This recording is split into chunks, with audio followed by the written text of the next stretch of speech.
Day 951 of the Ukrainian War Map, also known as the Russo-Ukrainian War. Juzzie here, and today is another update as I take a simplified and down-to-earth approach to some of the most important happenings on the ground in Ukraine. So starting off, we'll take a look at those Russian losses, as currently Russia sits on more than 654,000 military personnel losses, representing an additional 1,370 in the past day. Then as for hardware losses, 9 tanks, 44 APVs, 33 artillery, and at least 5 large Russian ammo depots in the past month.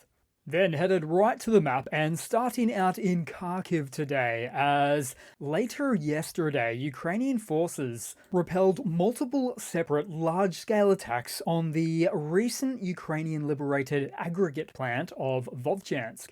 As part of this latest wave of attacks, Russia lost 17 MTLBs, which are some of the Soviet-era armored fighting vehicles, and 3 tanks, at a single location on the map. It was also described by the AFU as if Russian forces were willingly running into certain death, as they commented on the notable desperate attempts as a means to take the plant back. So these intensified attacks on the recaptured Vovchansk plant is not a tactical target as such for Russia. But at the same time, the loss of this facility was a very powerful blow to the Russian army's image. Then on the map, and headed just southeast of here, but still within the Kharkiv Oblast, right past all of the previously liberated Ukrainian territory, as Russia is continuing its advance towards the Oskil River. Although it would appear that Ukraine has intensified defensive efforts against them, as Russia has not pushed forward from this point since about the middle of last month now. Then we head further south on the map, where the Ukrainian Telegram channels reported a large number of assaults going on along the entire front line of the Donbass, much higher activity than usual, which is perhaps not surprising given October is likely to be Russia's last full month of opportunity to make all the offensive gains that they can, right before the wet season. So we'll take a look in the Toretsk direction, where fighting continues in New York, with Russian goals of taking the remaining northern part, as they put increasing pressure from the flank, attacking from the eastern part of Nelipovka. Then as for Toretsk, marginal map changes, where most recently Ukrainian forces conducted a successful counterattack, eliminating Russian troops holed up in a multi-story building. The operation involved suppressing fire from heavy machine guns from those invader positions.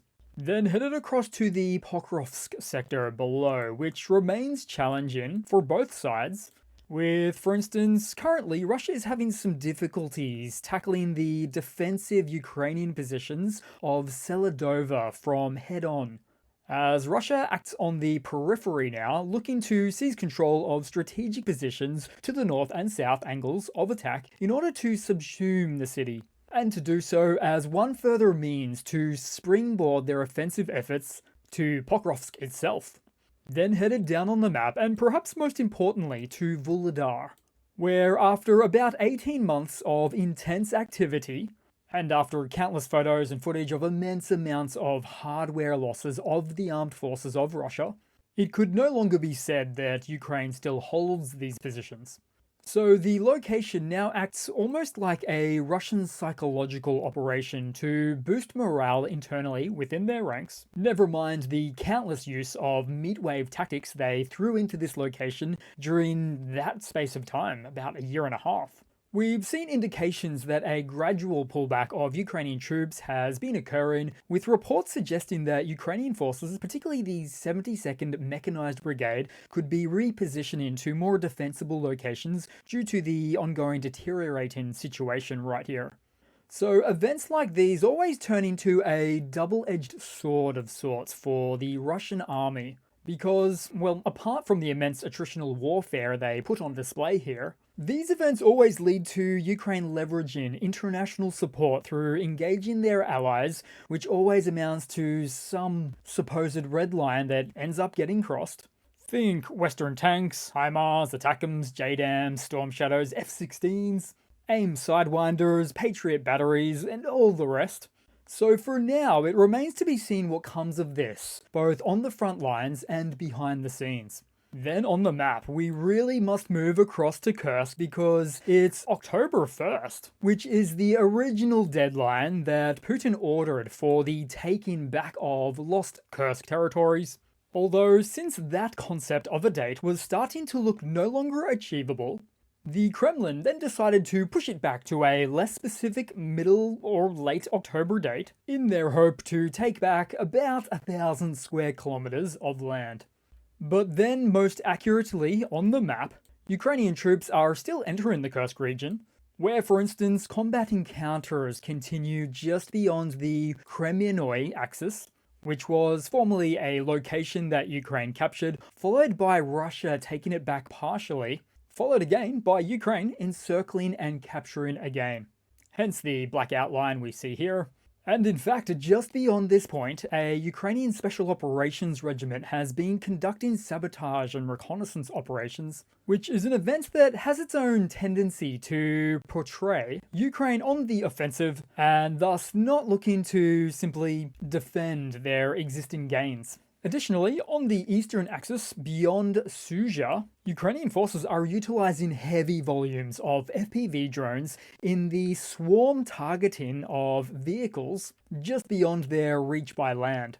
And given how Ukraine's main intelligence directorate had recently stated they expect to achieve fully autonomous artificially intelligent FPV drones in 6 to 8 months, a platform, by the way, that will be far more accurate, faster, engage quicker, respond quicker, and doesn't have the limitations of needing one operator per drone, or the other limitation of being susceptible to electronic warfare countermeasures, or at least most of them, then the sky's the limit, no pun intended, as this would mark a generational leap beyond the existing methodologies on the battlefield, where frontline combatant warfare would be changed forever.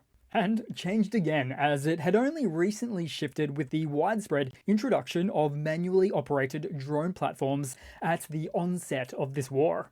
Then headed across on the map as 1,000 miles away, literally 1,000 miles away, because almost exactly 1,600 kilometers from the front line, another Russian chemical plant is on fire in Perm, the Chemtex Chimprom chemical plant.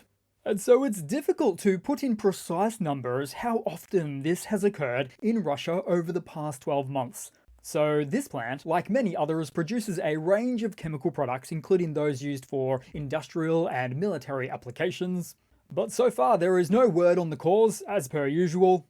But given the distance from Ukraine, it may be due to a variety of reasons, including sabotage and covert operations, and even potentially strain on plant infrastructure due to high volume output requirements, leading to poorly maintained equipment, followed by safety regulations that are not being adhered to. Then to take a look more globally on the map, we recently came across the footage of a Russian Air Force Su-35 fighter jet nearly colliding into a US fighter off the coast of Alaska last week, the footage is from, and an incident NORAD labelled as unsafe, unprofessional, and endangering all. But it's not an isolated occurrence by any stretch of the imagination, as Russia frequently conducts aggressive intercepts in international airspace, often testing the response times and defense capabilities of other nations, particularly that of the US. Their aim is to assert dominance, gather intelligence, and challenge the presence of foreign aircraft near their areas of interest. But even more than that, they want to demonstrate that they still maintain the image of having a strong air presence in their east, despite the very heavy drain on their resources due to the ongoing war in Ukraine. Then headed across to some news for today. So Russia continues to downplay Ukraine's use of their own locally developed UAV drones, even in the face of their targeting of military objects inside of Russia. 2 weeks ago, Putin practically called it acceptable as opposed to Western missiles that he was contrasting them to. But now more recently, Kremlin spokesperson Dmitry Peskov said that it is not necessary to connect Ukrainian drone strikes on the Russian territory with the possibility of corresponding nuclear strikes. Toilet Brush Peskov even went further than that, in particular saying this against the background of the recent change in the Russian nuclear doctrine, which has, on paper at least, taken a more aggressive stance. So it's an unusual path that Russia is taking on this front. Perhaps it's ego-driven, as the Kremlin doesn't want to be seen as being threatened by localized Ukrainian military weapons production. So, okay then, off you go, Ukraine. It's time to ramp up your in-house UAV development even further and expand your drone arsenal. Then headed across to some Russian economy news, as the Central Bank of Russia has not dismissed the possibility of increasing the key interest rate above the current 19% to beyond 20% in the event of, as they say, if new unexpected economic challenges arise. It appears they're warning the general public for this next increase, because if the Russian government really wants to keep inflation under control, it's really the best tool in their toolkit. And it is interesting because, having said that, Russia's officially produced inflation figures currently sit on 9%. That's the latest August figure, which they also officially say is a 0.1% decrease from the previous month's figure in July.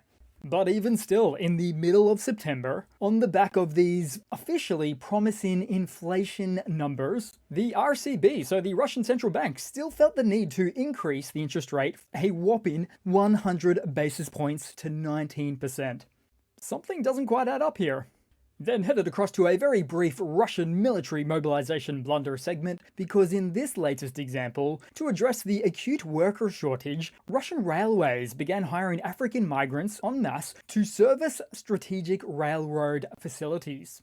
Duties also include driving the locomotives. They are hired as contract workers through intermediaries to overcome the illegality. Although, given Russia's extreme hunger for frontline manpower in its war efforts, it's extremely likely these folk here would be strongly encouraged to participate in the SMO. And when they head off to the war, Russia's cycle of internal worker shortages happens all over again. It's one vicious cycle. Then here too is some more of these African migrant workers, initially performing some other various duties, but who knows what becomes of them.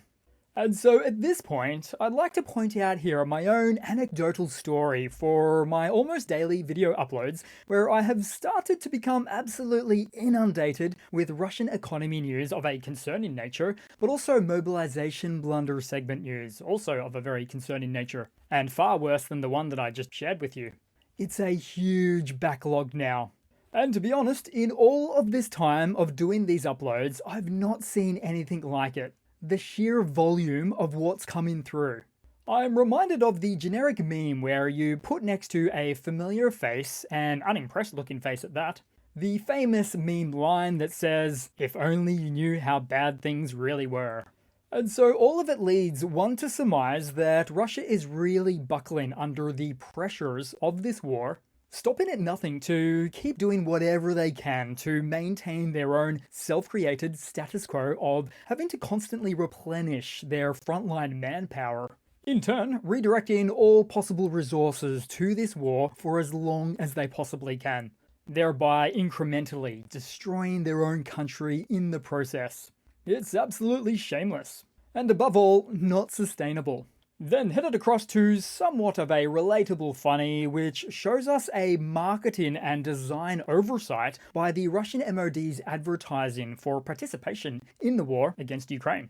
Now, as you can see here, we already know about this unprecedented 2.3 million ruble Moscow sign-up bonus to join the SMO. But in this case, it's the way that they advertised it which had a few locals upset, where the seating position of these advertisements happened to have quite the resemblance to coffins, apparently leading some Russians to take these photos, putting on display this off-putting mixed messaging. The Russian MOD's advertising department knows no irony. So that's it for today, guys. Thanks again for watching. Please continue the comments, the likes, the support. Subscribe if not already. Always helps boost out the channel. And I do hope to see all of you guys there in the next one. Cheers!